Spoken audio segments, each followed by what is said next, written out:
subject. So we will, make our ways through the important topics and certain those topics which are probably important from examination point of view. You might find them boring, but then they are Yes. necessary. So you just have to just go through them once. So we'll start with the embryology of nephrology, very important. And many times we think it is not, something which is of importance from exam perspective. It is very important, and you may be asked questions. So You because close it, sir. these questions are usually asked in Mati, sir. true and false statements. So when you are reading about embryology plus anatomy, they usually appear in true and false statements. The advantage with the examiner would be that they can ask n number of points. uh, they may just ask which of the following is not true. So they would give you five statements, and out of them five, four would be correct and one would be incorrect. So from those perspectives, embryology and anatomy, they do carry weightage, and these are the ones which at the end of the day they make difference in the scoring system. So we know that there are a pair of two kidneys in adults. So they contain the functional unit called nephron. Functional unit. Uh, can you ಅಂದ್ರೆ please ಆಯ್ತು turn sir. off the mic? Sir ಏನ್ರಿ ನೀವು ಮಾತಾಡ್ಬೇಕಂತಂದ್ರು Yeah, thank. Please turn off the mic because I'm not able to focus. So nephron is the functional unit of the kidney. That means whatever functions of the kidney are, they all boil down to one point, that is the nephron. It filters blood, it excretes the waste, it reabsorbs the water and any other solutes which are important and not to be excreted in urine. And also, the nephron has some endocrine functions. So that means a single nephron is reflective of the total function of kidney. So when all of them get together, that is what we see as a kidney. Each kidney, it contains about 7.5 uh, million nephrons, and although their number can vary significantly from person to person, but we have to understand how do these nephrons they develop. So the urinary system consists of, as we know, the kidneys, the ureter, bladder, and urethra. So one, two, three, and four. So this is basically the urogenitals, the urinary system of the body. It develops from the intermediate mesoderm. Now, this is true and false statement. You must know that this nephron is developed from the intermediate mesoderm. Mesoderm is the basic structure from it develops, and its location is intermediate. It is also known as the urogenital ridge, which gives rise to these structures. Now, the kidneys develop from three overlapping but sequential systems. That means the pronephros comes first, and everything that develops remains for some time. Then it is, devitalized, it is lost, and it gives way to the next structure. So that is why it is said that it is a sequential system. So the initially it develops into a pronephros. Pro means the most primitive of the kidney, pronephros, and then comes the mesonephros. Mesonephros means the intermediate kidney, and then comes the metanephros. Metanephros is what we carry when we are born. This is the evolutionary cycle. Maybe the primitive organisms they still have the pronephros, but as the structure of evolution improved, it required better nephrology to be present in the body. Hence pronephros became mesonephros, and mesonephros becomes the ultra advanced metanephros. They are all derived from the urogenital ridge. So the pronephros basically appears in the third week of development of embryology.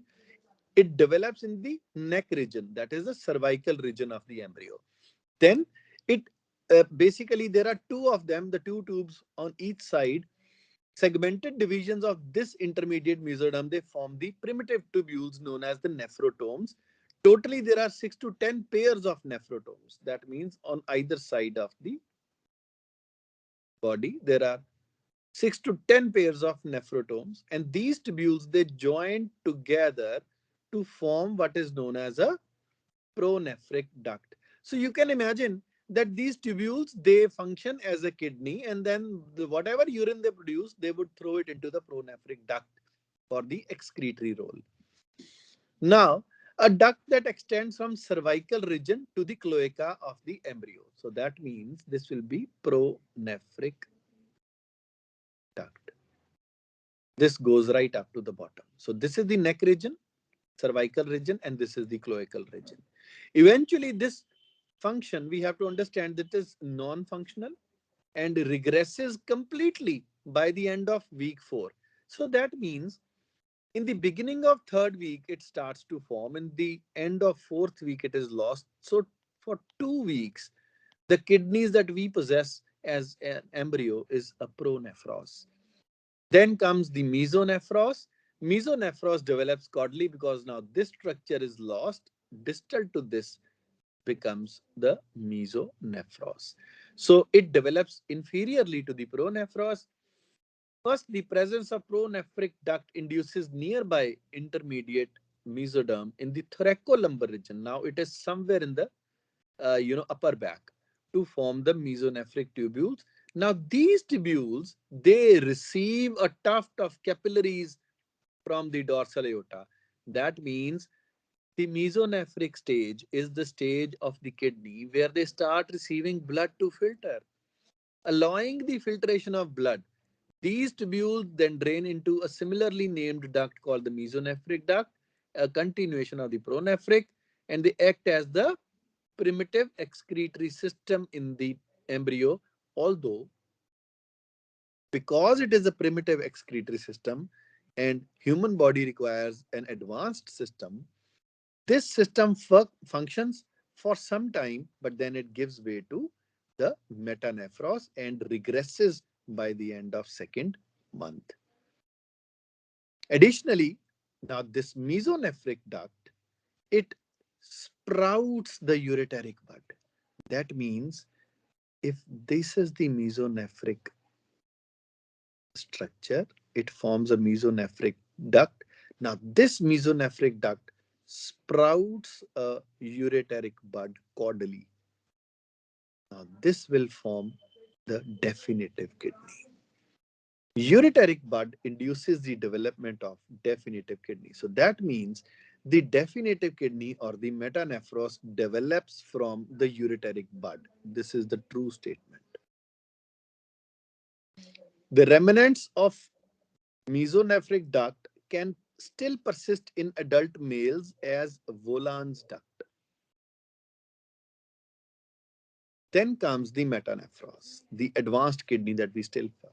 Now, this appears in the 5th week of development and becomes functional around 12th week.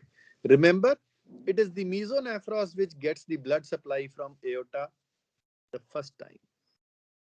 The ureteric bud from the mesonephric duct makes the contact with caudal region, the intermediate mesoderm again, leading to formation of metanephric blastema. Now they collectively, these blastema form the metanephric system. Now this metanephric system has two portions. One is the collecting system derived from the ureteric bud, and the excretory system which develops from the metanephric blastema. So this is the collecting system. This develops from the ureteric bud, and this is the excretory system which develops from the metanephric blastema. Now, each collecting tubule from the collecting system covered by metanephric tissue cap gives rise to excretory tubules. These excretory tubules will then be known as the nephron. The proximal end of the excretory tubule forms the Bowman's capsule around the glomerulus. And what is glomerulus? Glomerulus is basically a tuft of capillaries, while the distal end elongates into proximal convoluted tubule, and then the loop of Henle, and then the distal convoluted tubule.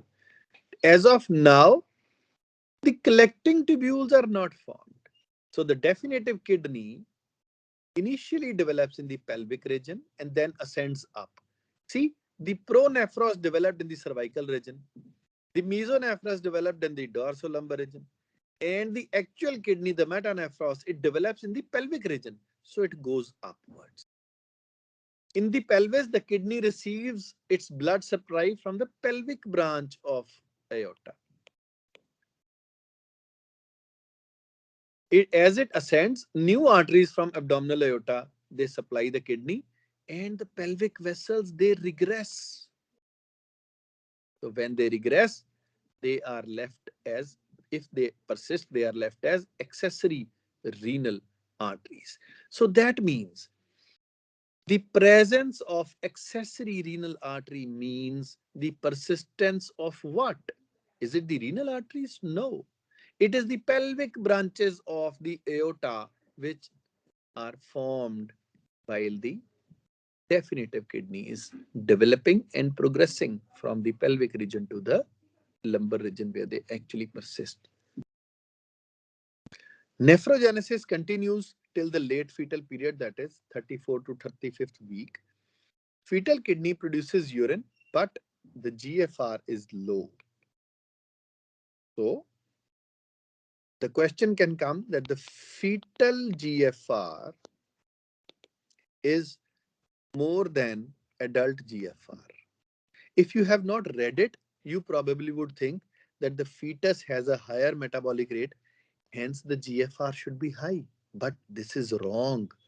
Fetal GFR is low. After birth, what happens is sudden drop in the kidneys vascular resistance occurs, increased blood flow to the kidneys, that is renal plasma flow, improves, and as the increase in renal blood flow is there, the GFR increases rapidly after birth. Is that clear till now?